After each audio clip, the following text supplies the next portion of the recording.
'Twas the day after Christmas, and all through the yard the scrap pile was growing, there and quite far. My wallet is empty, it got quite thin, now it's time to take some scrap metal in.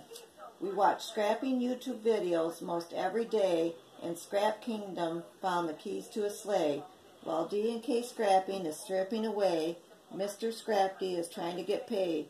The Reaper is selling as fast as she can, so told Mr. Scrapty, keep your hand in. And Don is sitting there not doing a thing, waiting for New Year's with that stupid grin. And Junking Fool says he will get the projects done.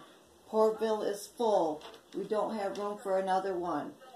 Happy New Year, everybody.